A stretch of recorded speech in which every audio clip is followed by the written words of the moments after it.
All right, guys, so welcome back into another NBA DFS video. Got the 12-23 picks here for you.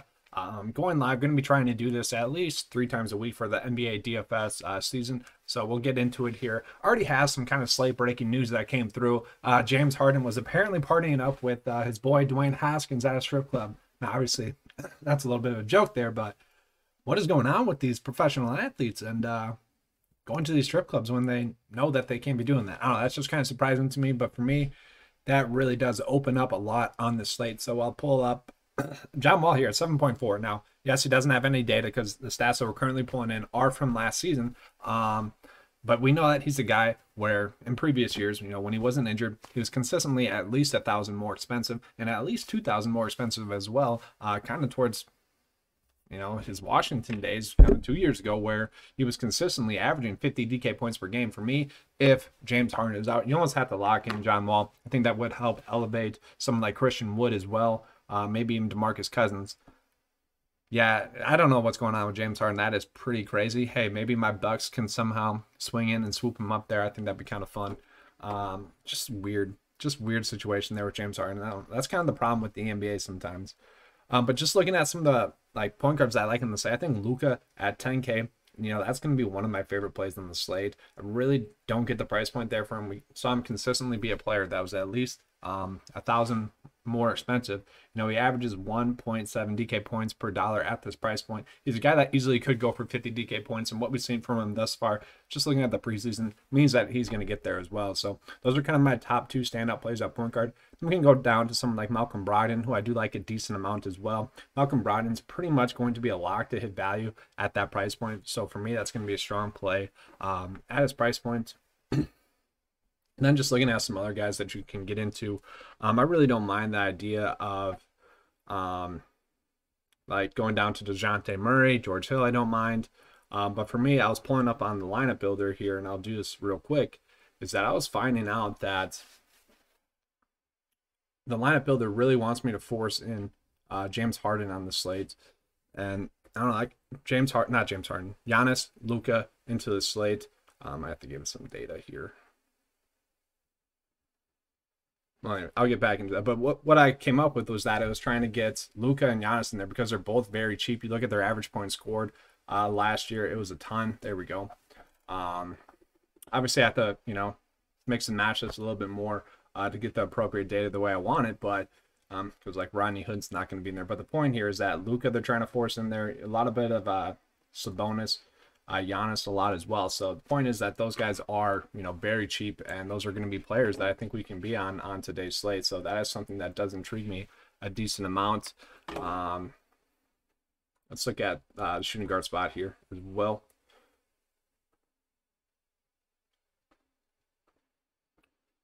Get that pulled up. It's a huge 13-game slate, which I don't exactly like. It's just a little bit too big of a slate for me. But oh well, that's what we get for our first kind of NBA DFS season here. So I do have this pulled up. Let's scroll down into the values here as well. Point guard wise, real quick. Killian Hayes is going to be interesting because, Detroit really doesn't have anything going. Terry Rozier is kind of cheap. He's in the first game of the slate. He's a guy who, we saw him go off in 28 minutes for 20 points in the last preseason game. He is too cheap, and he's a guy that came on strong at the end of the year last year as well. I get it. He does have that upside. Everyone's a little bit too cheap on the slate, though. That's the weird part. But they got Devontae Graham there. They got LaMelo Ball. It'd be interesting to see kind of the rotation there. Obviously, we expect Rozier to be in the shooting guard spot, so I get that. That's a good call. Everyone's priced down. That's the problem. It's like you can make a ton work on the slate. Going lower, like Derrick Rose, if he gets 27 minutes, I think he'll be able to value at 5.8. I worry about him a little bit, but still he should be able to get there. You look at someone like Kobe White as well, who is someone that we were just smashing in preseason a lot. He's going to get 30 minutes or so we like that as well. One other interesting note is kind of what's going to go on for New York. The Knicks, where are they? Let's find them. There we go. Like, who's going to be starting at point guard for them? Alfred Payton? Will it be Dennis Smith Jr.? Will it be Quickly there, who obviously went off in his last preseason game? We know that Tibbs likes to give his starters the minutes, so there is going to be some value there. you kind of just got to wait and see on the news of which point guard is going to be the starter there for the Knicks, and that is something that will intrigue me a little bit as well. So there is a bunch of decent quality point guard plays, but for me on the slate so far, it's going to be Luka, and then I'm going to be looking at someone like Malcolm Brogdon just because I really love the price point of Brogdon, and he's a guy that does stand out for me a decent amount just given his price point, because at 6.3, we know he's going to get there, and it's just a matter of if he can do more than that, if he can exceed that. Shooting guard wise, I'll probably end up paying down, trying to find some value there. There are some decent plays all over the board. Zach Levine is one that I kind of do want to go out of my way to get, though. Zach Levine's a guy that can easily go off on the slate. We kind of all know that. Had a strong preseason, shooting the ball a ton. So Zach Levine, I think, is kind of priced up at his ceiling. Let me see if I can pull him up here on the data sheet as well. Zach Levine. Yeah, so he's projected to get right around 40 DK points, so I don't mind him at his price point. It's not a bad play. So I'm going to put him into the build for now as well. And then Eric Bledsoe, kind of cheap as well. If he gets some minutes like he did in the last preseason game, he could be a little bit too cheap there.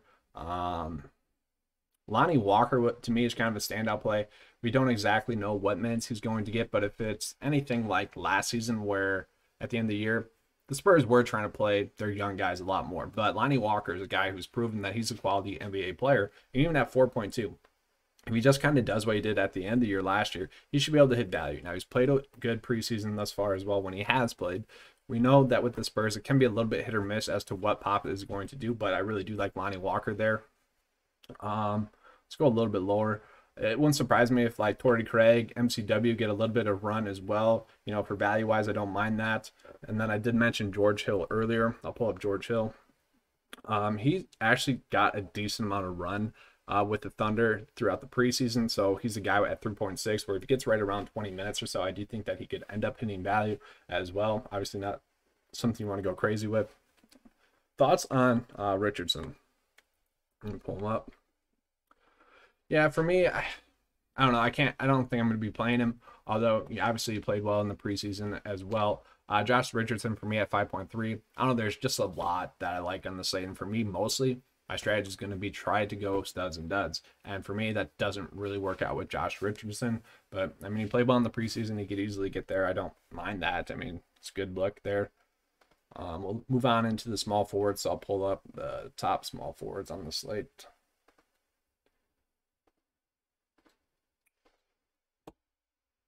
And let me just echo this. The day sheet that I got pulled up here is a work in progress. It is kind of the beta as well as the lineup builder that we got going here as well. Both betas, both works in progress. So not charging anyone for it. You can head over to the 9 to 5 Sports page and check both of these out. Both tools that you can use to help you succeed. So obviously I have to load in a little bit more data here as well for the small forward slate. So let's move into the DraftKings side. Yeah, the small forward is tough because I really wish that we could get Giannis in there. I wish that we could get Zion in there.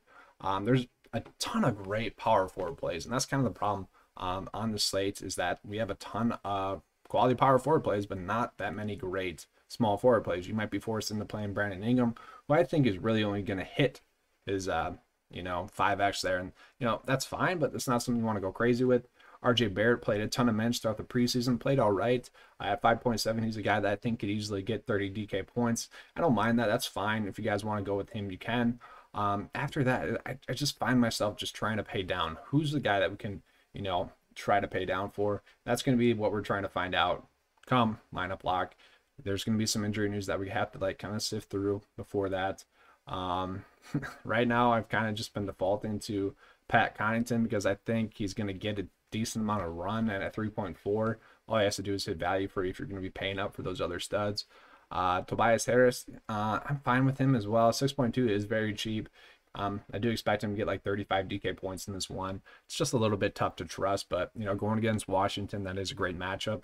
Obviously Washington has struggled defensively. Now maybe with Westbrook there, that helps him out a little bit more, but I have to wait and see on that. But yeah, Tobias Harris, fine play. Don't mind him at his salary. I actually did end up on him a decent amount. I was doing some builds late last night, and I kept ending up on trying to fill the small forward spot, and I kept ending up on like Tobias Harris or trying to pay down for a value there. And that's going to be kind of my lineup approaches, maybe trying to find a decent value play somewhere throughout the slate.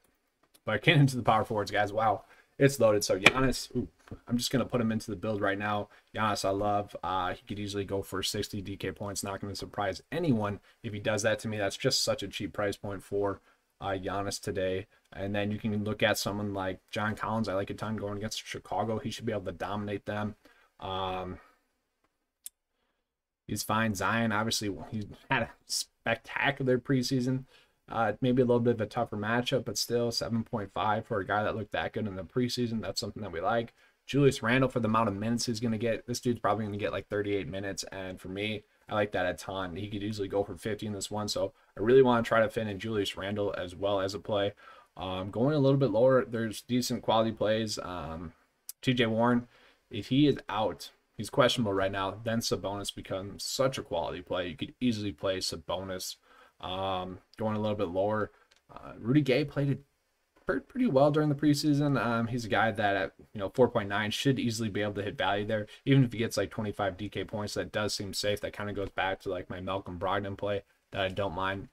LMA, I'm fine with LMA. He could easily go for 40 DK points.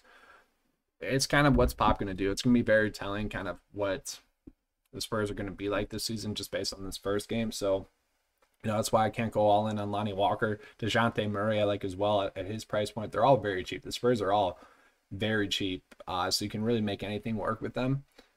I just want to see what the rotation is going to be tonight before I go crazy with anything there. Then center-wise, probably going to have to find some value for this specific lineup, but Andre Drummond, I think he's going to be a great play. I think he's easily going to get to like 40 DK points in this one, going against Charlotte, too. Charlotte really doesn't have anything going for them. So besides their guards are pretty good. Their big men suck. So, yeah, I'm going to be going with DeAndre Jordan a decent amount. Sabonis, I already mentioned, but Christian Wood, I absolutely do love a lot as well. With the James Harden news, it does seem like Christian Wood could be in for, more usage here. And if he gets that, that's very appealing to me. He's a guy that I do want to fit into a decent amount of my builds. Going back into the centers here. Let's see. I wonder what Cousins is priced at. And Nerlens Noel, we got to wait and see kind of what the news is on him. Because if he's going to start, or if he's going to be the backup, he's going to get a decent amount of run. He's always been a points per minute player. All he needs is like 15 minutes, I would say, to get value at that price point. So that is something that's intriguing to me. Obviously, if it's not him, it's going to be Mitchell Robinson. Mitchell Robinson, if I can type it, is going to be a very cheap play as well. Got to wait and see in the injury news, though. If he does sit, Nerlens Noel would probably be a lock. That's what makes this slate fun. Then lastly here, let's just try to finish up this build, and then I'll get out of here. Yeah.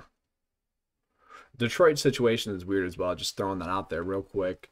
Our team sucks, and that's the biggest struggle there. Demarcus Cousins did play well in the preseason. That's why I wanted to bring him up. I think that he'll start. Him, John Wall, and Christian Wood could kind of be nice core anchor plays for you, especially if you're trying to stack that game. Yeah, Drummond probably will go for a double-double in the first half. No joke. I mean, the guy's a beast. So let's see. Malcolm Brogdon, I mostly see him just like hitting value, not doing much from there. I already mentioned Rudy Gay. I like it as price point. I think that he'll hit value. We can't make this specific lineup path work. So I do want to fit in John Wall. Let's see what we can do if we try to fit in John Wall. Man, these are the players right here that I want to build my lineups around. I guess maybe fade Zach Levine. Oh no. All right. I mean, this is going to be a fun slate. We're going to have to figure this out because I really do want to fit Luka and Giannis in there. Julius Randle, I think he's going to go for at least 40 in this one. That's the problem with these big slates like this, is that it's very tough to kind of make everything work because you can make anything work, and that's kind of the biggest problem. Pulling up the lineup builder here real quick, just kind of going back into, obviously I haven't put any data into it just yet. This is kind of what it's telling me are good plays right now without changing anything up, without, telling it which players I want to be on. So it's telling me a lot of Luka, likes Whiteside, but obviously he's not going to get that amount of run most likely. So I would exclude Whiteside out of there. Really likes Bradley Beal as well. That's a little bit surprising to me. I don't see him getting that much usage with Russell Westbrook back. So my overall lineup approach will be to try to get Giannis and then try to get Luka in there. So let me just pull one up real quick.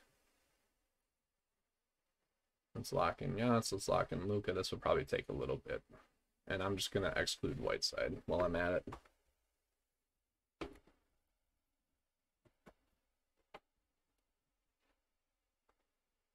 I'm just going to lock in Noel for now, just for this specific example as well, just to see what it kind of comes out with. And then John Wall, because if James Harden's out, that's going to be great. So let's run this real quick, and then I'll be wrapping up. Switch out Levine for Kobe White. Yeah, I don't mind that. That's fine. I get that. So Rodney Hood, maybe. I doubt that, though. Yeah, Lauri Markkanen's pretty interesting. He had a quality preseason.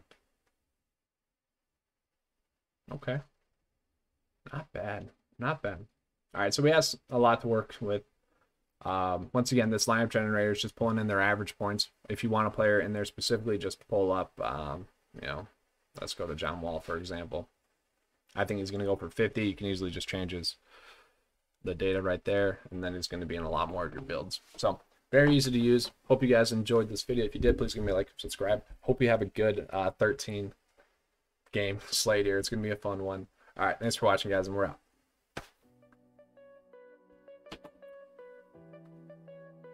I'm still trying to close out the build here real quick. Got Luka. I'll put George Hill in there for now. This is going to change. I know that for sure. Let's see. Kevin Knox. I don't know here. Torrey Craig. He might get a decent amount of run for the Bucks in their backup unit. I don't want to get off with Christian Wood either. I don't know. This might be a fair and balanced approach. I have noticed typically at the start of the NBA season, that's the